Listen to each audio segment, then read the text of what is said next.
You're watching WMAR 2 News. I'm Megan Knight with your WMAR 2 News update, and as of today, the state of emergency in Maryland is lifted.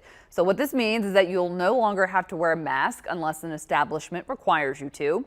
Travelers will also not have to quarantine or get tested when entering or leaving the state. The early release of certain incarcerated people, as well as alternative marriage procedures, has lapsed, and the policy to provide child care for essential personnel has also ended.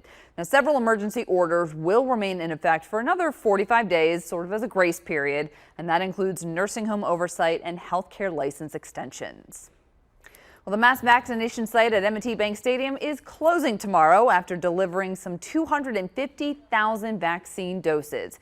It opened back in February 25th. The site is an historic partnership between the University of Maryland Medical System, the Maryland Department of Health, the Maryland National Guard, and the Maryland Stadium Authority, with support from the Baltimore Ravens. At its peak, the M&T Bank Stadium mass vaccination site vaccinated more than 6,000 people a day, at one point breaking a state record for mass vaccination sites when clinical staff vaccinated more than 1,000 people in an hour. The youngest patient vaccinated was 12 years old. The oldest was 103. Also, the mass vaccination site at the Mall in Columbia, it is getting ready to shut down as well. The last of the first doses were administered back on June 12th. You can still get the Johnson & Johnson vaccine there for the rest of this week. It will be officially ending operations on Saturday. And now from WMAR 2 News, Maryland's most accurate forecast.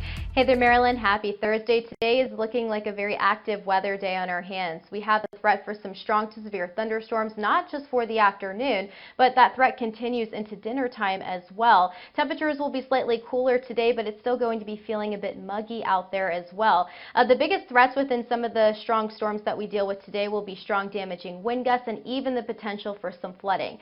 So a flash flood watch begins at 2 o'clock this afternoon, lasting into Friday morning, as anywhere from 1 to 3 inches of rainfall could add up when it's all said and done.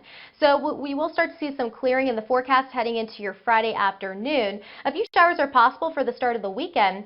But for the 4th of July, temperatures rebound back, still slightly below normal in the low to mid 80s, but then turning hot and humid into early next week with plenty of sunshine. All right, glad to see the weekend's not looking too bad. Thanks, Stevie. Stay with us online at WMAR2news.com for updates and for news and weather. While you're on the go, you can download the WMAR2 News app in your phone's app store. Thanks so much for watching. I'm Megan Knight. This WMAR 2 News update is sponsored by Jones Junction.